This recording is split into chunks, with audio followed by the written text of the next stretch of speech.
I'm Dr. Ray Middleton. I help people by delivering great training. Here's an example of an episode from one of my training courses.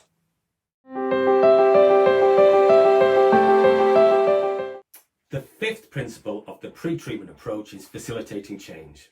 This is the art of building motivation and gentle confrontation.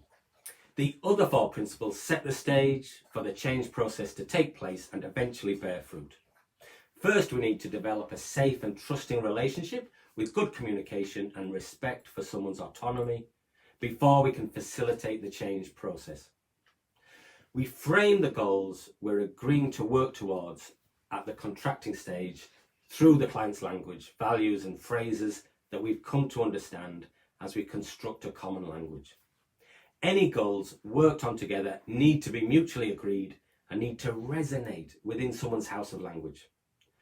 Goals we work towards need to make sense within someone's personal narrative. They really need to believe in these goals, so they need to make sense within their personal story.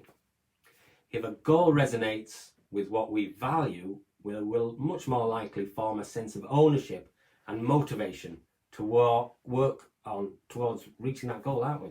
You know, if we think, wow, this makes sense to me, I want to work on this goal because it makes sense in my world, in my story. When we're trying to agree some goals to work on with someone, it can help to look at the stages of change model. Many people will be familiar with this, but we're going to have a look at it now. We want to promote the idea that people are experts in their own world, an idea adopted from narrative therapy.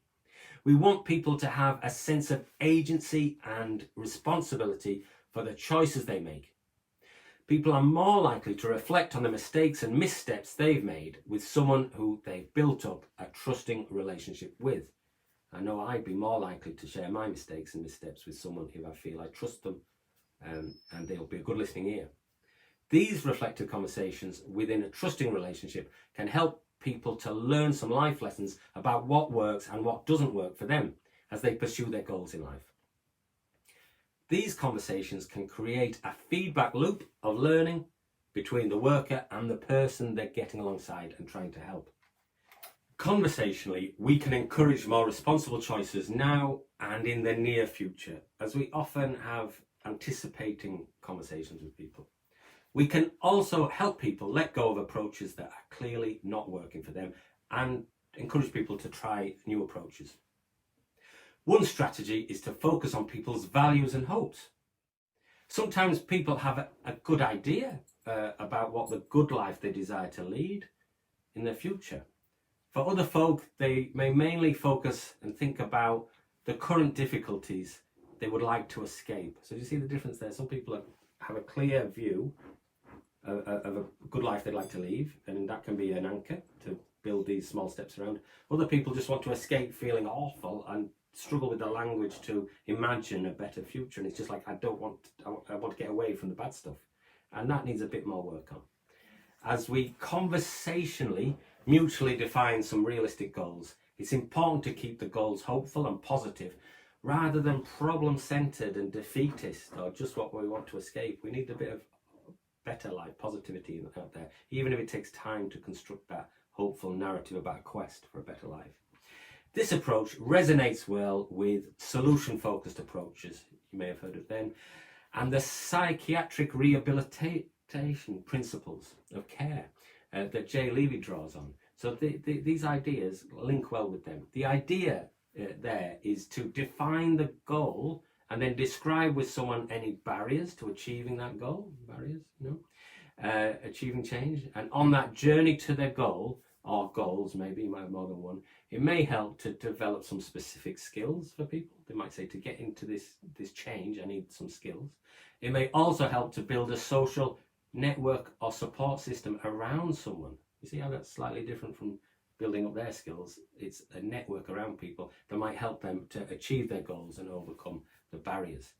Changing someone's environment or social context might also help, even if that includes making some reasonable adjustments to their new environment to help someone adjust and achieve their goals.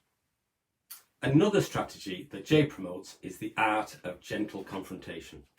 This might lead to greater insight for someone.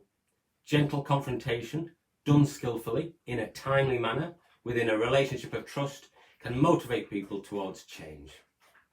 Often someone is maintaining entrenched behaviours that repeat in a loop of negative consequences, and this can create an emotional state of feeling trapped or stuck in a loop for people. Many people feel the experience that they have has taught them a kind of sense of learned helplessness, sometimes people describe, or powerlessness. And we can join with the person, if we're trying to help them, that's caught in an entrenched loop of actions, thoughts and feelings, to help them consider the impact of the choices that they make and their actions that they're making. And we can consider with them and think about what choices they have for breaking this cycle. We may validate that the barriers that they see to change, they think these are problems. We can say, I can see their point of view, validate it, because they're sharing those reasons with us, I suppose, difficulties to think. But at the same time, we also want to develop the conversation further to consider with them the next steps for them to move forward and away from a self-defeating, repeating loop. We're trying to join with them to jointly look at the problem as they see it and explore solutions. One way to think about this is that we're lending someone our ability to think through a problem solving as a process, whilst we're able to stay reasonably emotionally centered ourselves, and this may help the other person think about a problem without being triggered into a fight or flight or freeze or flop behaviours when faced with barriers to achieving their goals. Do you see that? We're kind of lending our capacity to them and joining with them, because they may quite quickly get triggered into an overwhelm of emotion, fight or flight, or emotionally numb, and it's hard to process and think through problem solving then. But if we're with them and we lend them our ability, together they have more capacity.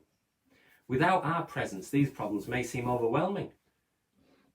Trying to avoid arguing and getting into angry, confrontational situations with people, that doesn't tend to help, does it? We're trying to help them look at a real problem and not avoid thinking about it, but to look at it. So that way we're trying to kind of join with them and reflect with them and lend them some of our capacity to reflect and think and problem solve and plan. Not our idea, we're doing it together, but we're lending them some of our ability so they don't get this emotional overwhelm when they look at it. I hope you found that helpful. For more information about the training I can offer, email me at ray.middleton@ladderforlife.com or sign up for one of my free trauma-informed courses by clicking the link in the comments. Like and subscribe for more helpful videos, or post a question in the comments and I'll reply.